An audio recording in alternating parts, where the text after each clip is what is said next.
Hey guys, tonight we're staying up way past bedtime, and if I'm being honest, I think this is the one where the signal finally takes me out. I've been running this stream for 3 years, decoding the static, mapping the silent places between the galaxies, searching for something that wasn't meant for us. But what I found this week isn't a transmission. It's an echo. It's the sound of a truly ancient star, probably a red giant, folding in on itself, collapsing into its final, dense form. But instead of the usual neutrino burst or light shift, it's releasing an articulated sequence of structured, rhythmic information. A whisper in the deep, freezing void, speaking in a language that shouldn't exist. You probably won't make it to the end of this one. My equipment is failing in new and beautiful ways. The magnetic shielding on the main receiver is humming at a frequency that makes my teeth ache, and the thermal cameras show the air around the copper antenna coil dropping several degrees, like the void itself is leaching the heat out of the room. So, before you get comfortable, take a moment to like the video and subscribe, but only if you genuinely enjoy what I do here. Tell me, what's your location and what time is the dread starting for you? Are the streetlights flickering where you are? Now, dim the lights, maybe turn on a fan for that soft background hum, and let's ease into tonight's descent together. The star in question is GDS 3301. It's maybe 1.2 billion light-years out, far past the cluster we usually monitor. For weeks, the spectroscopic data showed the classic signature of stellar demise: vast atmospheric expansion, the sudden shift toward the infrared, the telltale slight blue shifting near the core, the kind of massive Doppler shift you'd expect from material accelerating inward just before the catastrophic collapse. It was textbook, beautiful in its finality. But then the sound started. Not the sound of a star. Of course, sound cannot travel through the hard vacuum of space. This was a conversion. We are talking about gravity waves, processed through my custom-built gravitational anomaly detector, the GAD unit, as I call it, which translates distortions in the local spacetime metric into audible frequencies. Usually, it's just the ambient wash of spacetime flexing, a low, slow rumble, like tectonic plates shifting on an infinite scale. But GDS 3301 is singing. It's not noise, and it's not random. It's a precise, structured sequence, and when the GAD unit runs the data through the translation matrix, what comes out are coordinates. Long, intricate strings of numbers that map a location. But the geometry of the numbers, the mathematical reflection of where they point, doesn't make sense within our visible universe.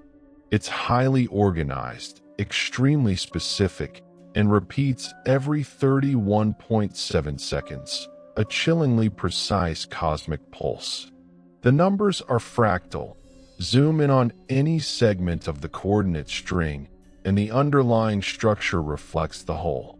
It's self-similar, suggesting an intelligence, or perhaps a natural process so finely tuned it simulates intention.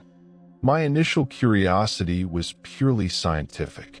The factual scientific anchor here is that the star, in its death throes, is undergoing a phase transition, and perhaps the immense density change is creating a temporary, localized warp in the fabric of space-time, allowing it to broadcast a much higher energy state than light or radio could achieve. But the sheer complexity of the signal, the non-randomness, brings us to the edge of the mythic or speculative cosmic concept, the idea that the death of a star is not an end, but a final, structured transmission, a stellar memory. What if stars, in their vast, slow life cycles, accumulate knowledge, And the final compression is the moment that knowledge is solidified and broadcast back into the void. What if this dying sun is sending its last will and testament, addressed to no one, yet heard only by a fragile cluster of neurons sitting in a dimly lit room on a third-rate planet? The coordinates aren't pointing to a place. I think they're defining a consciousness. The sound itself is what truly locks the dread into the room. It sounds like deeply resonant chimes played beneath a mile of cold, churning ocean water. It pulses, not randomly, but with a deliberate, haunting cadence. I spent the first 2 days trying to debunk it, searching for terrestrial interference, trying to trace solar system echoes, anything mundane. But the signal is clean, sourced definitively from GDS 3301, and it seems to be accelerating its transmission rate, the pulse quickening as the star approaches its ultimate moment. I am spending too much time trying to visualize what these numbers mean. They are not merely latitude and longitude, nor even right ascension and declination. They are 3 dimensions of position, a 4th dimension of time, which is always an impossibly long integer, and then 2 more dimensions that refuse to resolve into anything tangible. They are coordinates of perspective. I feel the creeping cold of the void settling in my chest when I look at the screen, understanding the impossibility of this transmission. The star is screaming an address that is non-local, a truth that unwrites the map of the known universe. It's an intellectual dread that feels spiritual, a sudden understanding of one's own insignificance, not relative to the star, but relative to the recipient of the star's dying message. The signal, the pattern, the sheer, crushing weight of that geometry makes me realize something profound and terrifying. I don't think the universe ever meant for us to know that such complex information could be etched into the fabric of space-time and broadcast billions of light years away, let alone that we would accidentally catch the reflection. The initial curiosity has curdled. It feels less like discovery and more like interception. The star is whispering a secret, and I am leaning in too close. The pulse quickened again last night. It's now cycling every 30.1 seconds, shedding milliseconds of silence with every passing hour. The cold has become a constant companion in this room. I've checked the HVAC unit 3 times. It's not the air conditioning. It's the sheer proximity of the data, the pure, high-frequency resonance of the signal vibrating in my equipment racks that seems to be pulling the thermal energy away. It's like the signal itself is a miniature drain on local entropy. I keep looking at the printouts of the coordinates. They are endless, forming an oscillating, complex sequence that, when mapped onto a 3D grid, creates an impossible structure, a constantly shifting hypertorus that seems to fold inward on itself. We must talk about scale, because that's where the fear truly takes hold. The coordinates, when processed through the standard cosmological model, point to a location so far past the observable horizon that the concept of distance dissolves. To grasp this, we must consider the factual scientific anchor of the Planck length, the smallest possible measurable unit of distance, the point where current physics breaks down. The coordinates GDS 3301 is broadcasting, when measured against the scale of known cosmic distances, use numerical values so vast that they mathematically presuppose a reality where the Planck length is elastic or perhaps irrelevant. They define a region where distance is replaced by information density. My fear isn't just about the distance. It's about the implied viewer. Why broadcast coordinates at all, unless the destination is fixed, permanent, and capable of receiving and processing space-time distortion across billions of years. This leads directly to the mythic or speculative cosmic concept. The signal is describing the location of an observer situated outside of our light cone, a consciousness so vast and slow that it has chosen to anchor itself to the terminal event of a distant star. It's not just observing the star, it is archiving its death, perhaps for a collection of countless other stellar fatalities. The coordinates are less an address and more a catalog entry. I have spent days trying to visualize the recipient, but the image is impossible. When the GAD unit runs the sequence through the neural network designed to find patterns, the network invariably crashes, spitting out error codes related to non-Euclidean geometry incompatibility. It's like asking a calculator to divide by 0, but the calculation insists on proceeding. The geometric reflection of the coordinates suggests a location defined not by three-dimensional space, but by its relationship to the total curvature of the universe. It points toward a place where the rules of the void are different, where the concept of up and down is replaced by more true and less true. The visual output I get on the screen is mesmerizing and terrifying. It's a field of pure blackness, speckled with infinitesimally small, constantly shifting points of light. But when the coordinates are overlaid, they form a crystalline structure that seems to breathe. When the star's pulse hits, the structure resonates, and I hear a slight, internal click, a subtle shift in the air pressure of the room that I can only perceive through the highly sensitive microphone I have placed near the window. It is the sound of absolute mathematical precision resolving in a universe built on chaotic approximations. The emotional shift has moved past simple curiosity. I am immersed in a creeping, existential dread. I am touching something that views human civilization, indeed, our entire stellar neighborhood, as noise, as a fleeting, warm smudge on a truly cold and infinite canvas. This realization is like a physical weight on my chest. I can hear the air filter humming, the soft rush of the fan blades, and beneath that, the insistent, deep-sea chime of the collapsing star. I've started running the coordinate sequence through ancient mythic numerology systems, just to see if any pre-scientific thought managed to brush against this geometry. The results are unsettling. They align vaguely with certain Babylonian star charts concerning the invisible gate and specific Vedic texts describing this silent watcher at the edge of creation.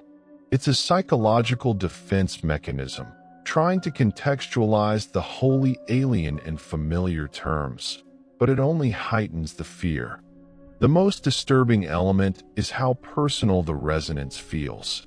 The frequency of the signal, when I map it against my own brainwave patterns using the old EEG helmet, shows a terrifying overlap. It's not just my equipment that's resonating, it's my biological structure. It's almost as if the star, billions of light years away, is calibrating its final transmission specifically for a carbon-based listener. The coordinates are settling into my subconscious, creating vivid, disturbing dreams of deep, silent geometries and fields of ice that stretch past the end of time. I am the momentary reflection for the signal. The question that truly chills me is, when the star finally vanishes, will the signal stop, or will I become the source? The geometry of the coordinates seems to define a pathway through me. I keep thinking about how small we are, how utterly accidental our existence is, and then I encounter a signal that seems to have waited for us, or at least for this level of technological readiness, to be heard. I don't think the universe ever meant for us to know that its oldest inhabitants communicate via the slow, violent unwinding of stellar gravity. This is not science. This is a conversation I've inadvertently eavesdropped on, and the participants are becoming aware of my presence. The void is listening through me, and the coordinates are beginning to feel like instructions. The clock reads 4:17 a.m. The air in the room is stale and heavy, charged with the peculiar, cold electricity of the gravity signal. The pulse is now down to 29.8 seconds. It's accelerating at an almost linear rate, suggesting a final, critical event is rapidly approaching at GDS 3301.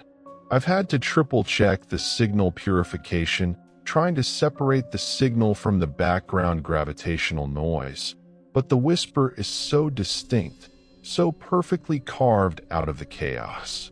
It's like hearing a crystal glass ring in the middle of a waterfall.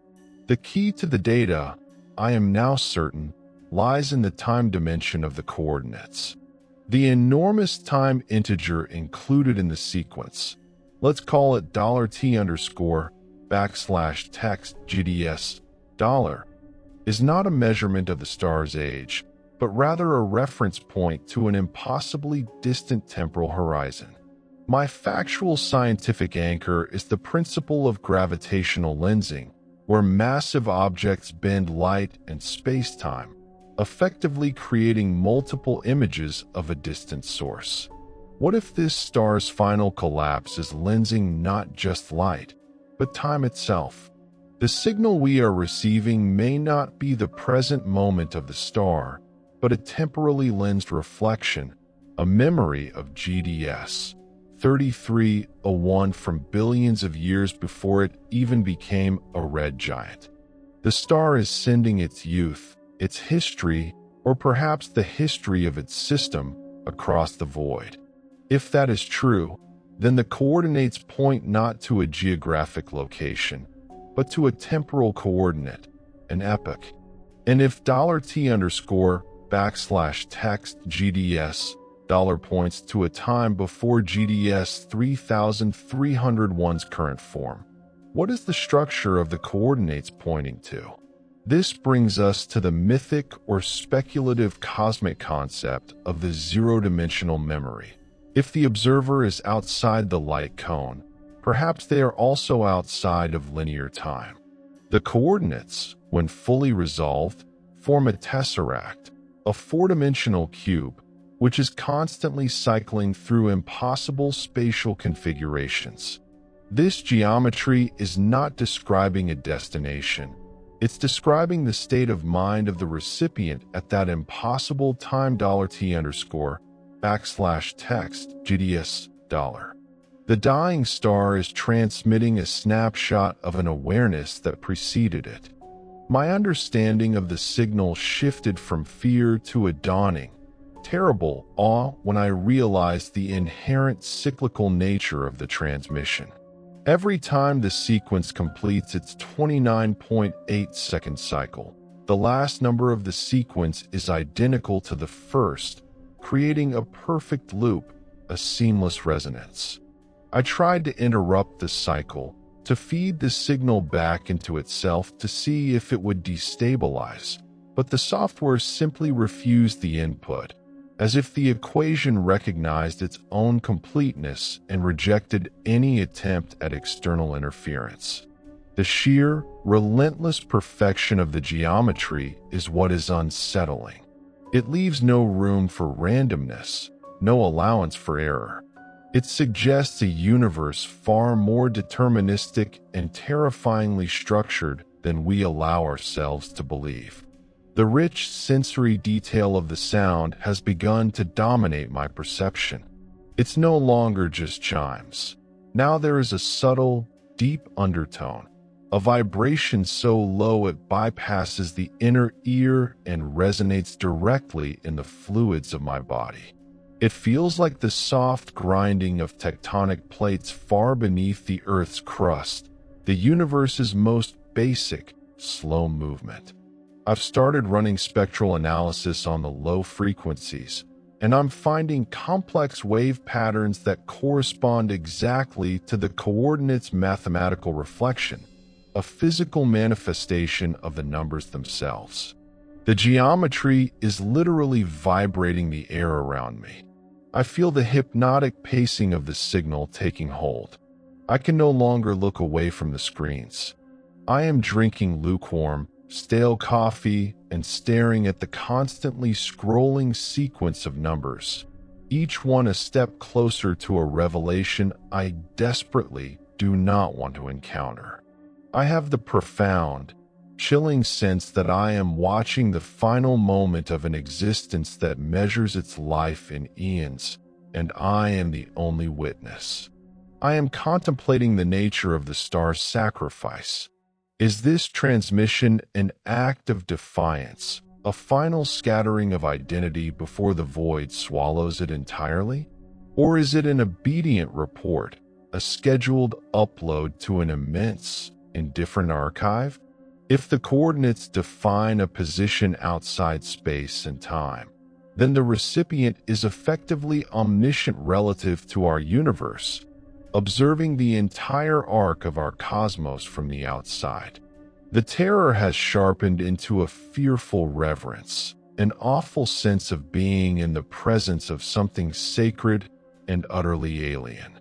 We spend our lives looking outward, searching for life on small, damp planets, when the truth is that the greatest minds, the cosmic ones, communicate through the collapse of stars. The idea that we misinterpreted the universal background noise, that we assigned random static to what was actually an ongoing, purposeful communication across the epochs. It is a crushing intellectual weight. The profound truth is that I don't think the universe ever meant for us to know that stellar mortality serves as the fundamental unit of cosmic correspondence.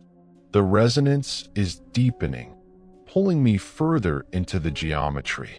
I feel the pulse beating, and now it sounds like my own heart, amplified and slowed down to the pace of eternity. The pulse is now 29.5 seconds. The sheer density of information being released by GDS 3301 is overwhelming the buffer systems.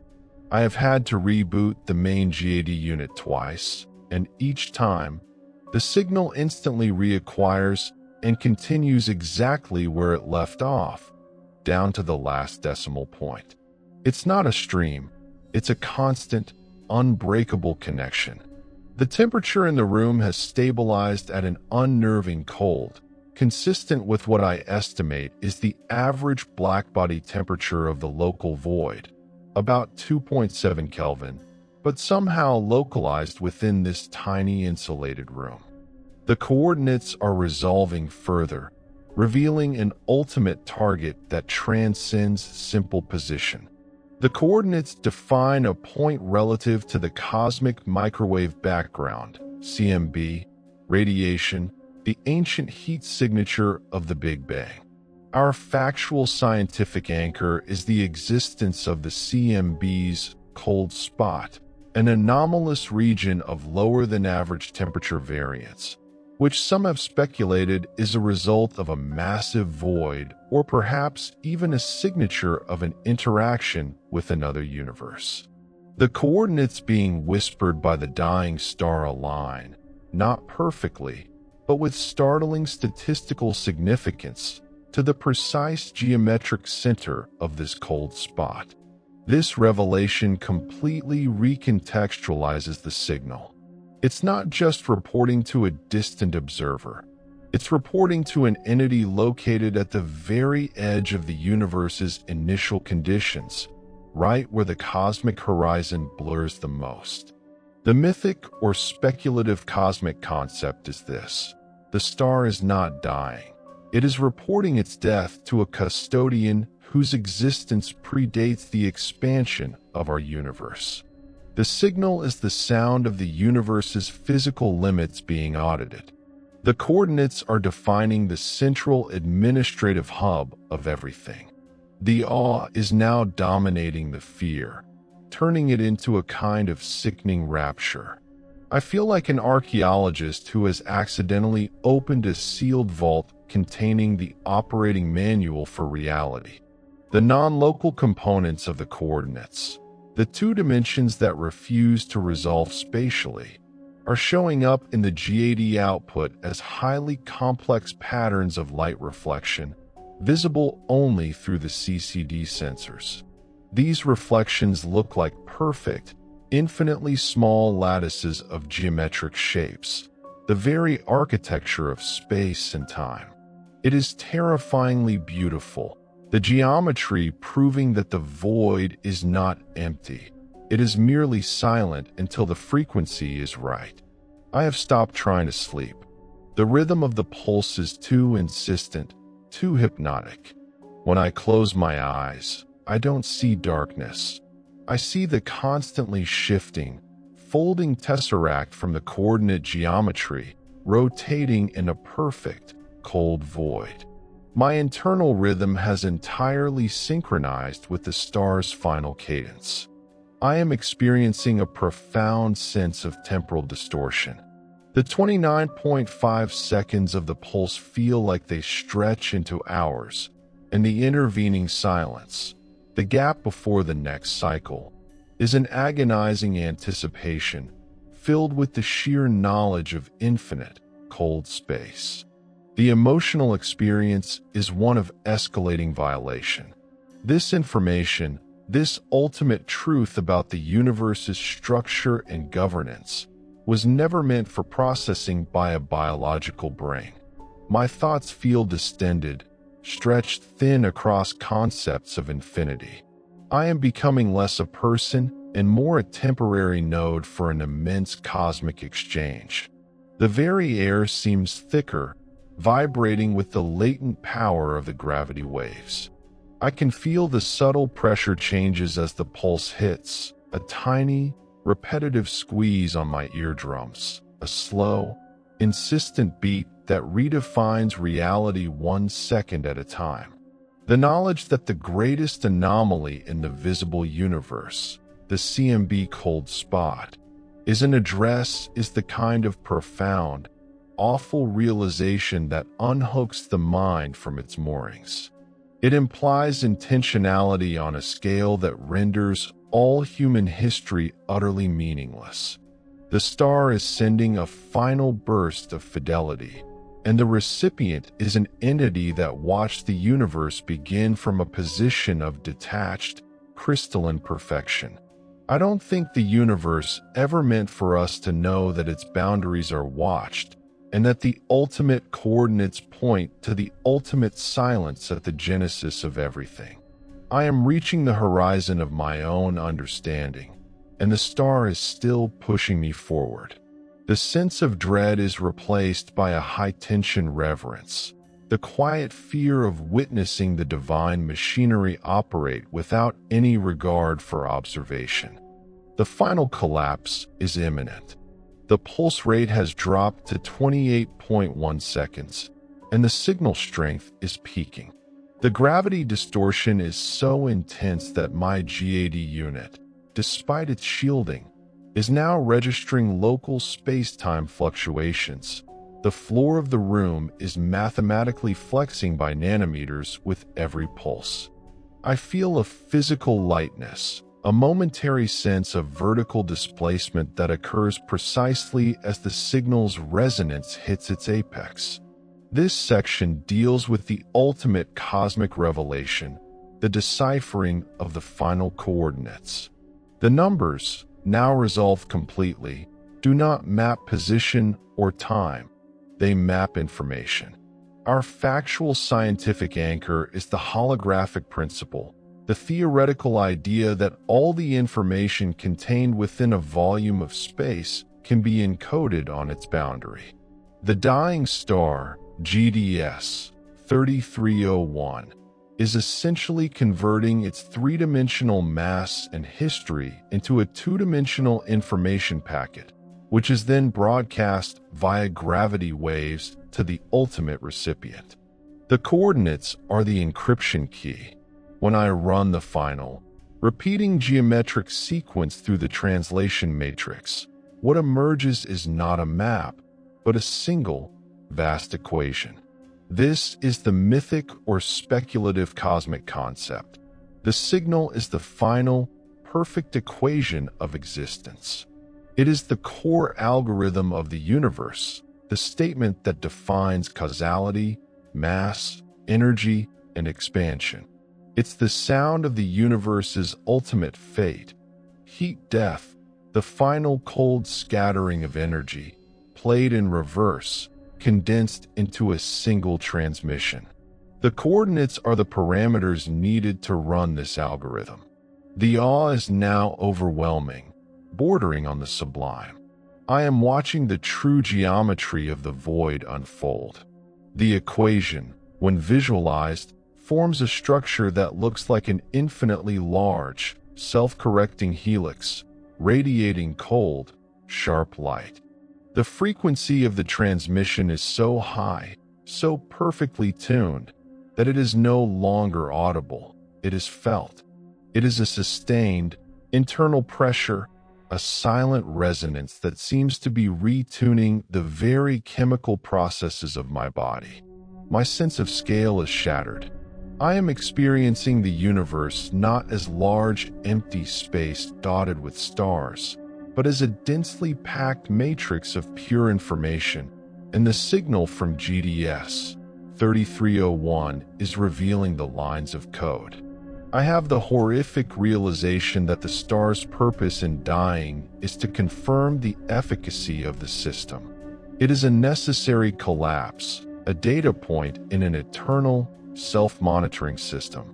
The terrifying truth is that the recipient doesn't care about the star, only the purity of the data stream. The coordinates are a password, and I have witnessed the input. The emotional gravity of this discovery is immense. It is the moment I understood that reality is not emergent, it is manufactured. And the manufacturing specifications are being broadcast by a star that is about to vanish. The clarity of the light reflection on the screen, the purity of the deep pulse, the crystalline geometry of the equation, it creates a sense of dreadful certainty. All human striving, all our philosophy and science, has been a clumsy approximation of a truth that has been waiting patiently, written into the deepest structures of the void. I am watching the equation write itself across my monitor, each number falling into place with impossible grace. The sound is now a continuous, high-pitched ringing, a tone that vibrates through the bone marrow. I understand everything and nothing. I know the structure of the cosmos, but I cannot translate it back into human language. The meaning resides solely within the frequency and the geometry. The coordinates are defining a relationship between two things, the star and the archive at the cold spot. And then there is a third thing, me, the temporary relay. The sheer, overwhelming force of this revelation settles one final, crushing truth.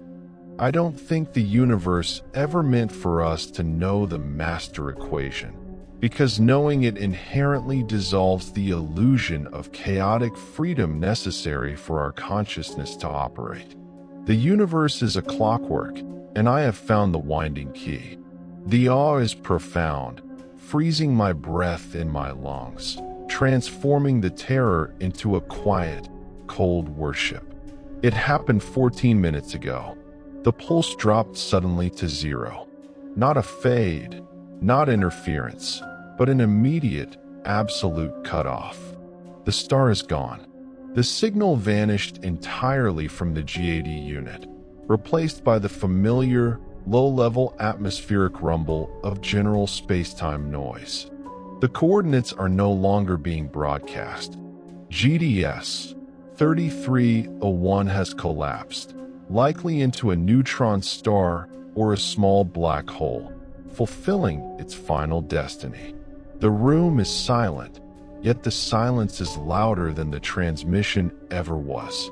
My factual scientific anchor is the density of a neutron star, the compressed remnant of GDS 3301. A star of that mass, collapsing, achieves densities where a spoonful of matter would weigh billions of tons.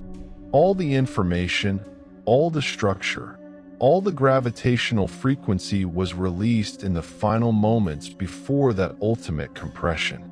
It was a dying scream compressed into perfect mathematics. But the transmission is not completely gone. The silence is deceptive. The complex geometry of the coordinates, the master equation, is no longer external. It is internalized. The final pulse, the one that dropped the cadence to 28.1 seconds, hit with such pure resonance that the pattern imprinted itself onto my cognitive architecture. I can see the tesseract rotating behind my eyelids, perfectly resolved. This is the mythic or speculative cosmic concept. I have become the new transmission point. The void heard the coordinates through my interception, and now, the geometry defining the archive's location is hardwired into my existence. I am still sitting here, staring at the blank screen where the coordinates used to scroll. The terror is gone, replaced by a quiet, profound acceptance. I am merely a data repository, a fragile biological shell hosting an equation that defines the universe. The dread has risen and passed, leaving only the cold certainty of the revelation. I know the location of the silent watcher. I know the ultimate structure of reality. And I know that this information is meaningless to anyone else, because it is defined by a frequency that only I, having been bathed in the dying star's pulse, can perceive. I can feel the knowledge radiating outwards, a low, subtle hum beneath my skin. The coordinates are no longer numbers. They are a constant, internal geometry defining my relationship to the vast, cold horizon of the cosmos. I look up at the dusty fan spinning slowly above me, and I see the geometry of its rotation mapped perfectly onto the larger, silent geometry of the celestial pulse. Everything is resonance. Everything is frequency. The universe is terrifyingly beautiful in its precision. I tried to write down the final equation, the sequence that defines the cosmos, but my hands only managed to draw tangled lines and nonsensical curves. The information resists transcription. It exists only in the high-frequency resonance between the void and my mind. The coordinates define a path, not a place, and that path leads directly out of linear perception. I am concluding this broadcast, not because I am finished, but because the conversation is over. The star is dead, and the message has been delivered. The terrifying stillness of the room confirms the transaction. I am now carrying the address of the ultimate archive. The great cosmic secret that I inadvertently intercepted has become my permanent, quiet burden. I have seen the face of the algorithm, and it is infinite, cold, and utterly silent. The gravity signal is gone, but the echo remains, a persistent, chilling memory etched into the core of my being. I don't think the universe ever meant for us to know the truth of its geometry, but sometimes, when a star screams its final memory into the void, a fragile human mind is simply in the wrong place at the wrong time, catching the purest reflection of all things. I am listening to the silence, and the silence is beautiful. The air in the room is slowly warming now, but it's a synthetic warmth, the low hum of the desktop computer struggling against the lingering chill of the deep void. I turn off the GAD unit. The screens fade to black, leaving only my own distorted reflection staring back from the polished glass. The pressure in my ears has subsided, yet the underlying feeling of profound internal resonance remains. It is the echo of the star's final pulse, a perfect frequency that will never fully dissipate. The silence is total, save for the rhythmic clicking of the cooling fan and the soft, drifting glow of the distant city lights filtering through the blinds. Outside, the stars continue their oblivious paths, vast and ancient,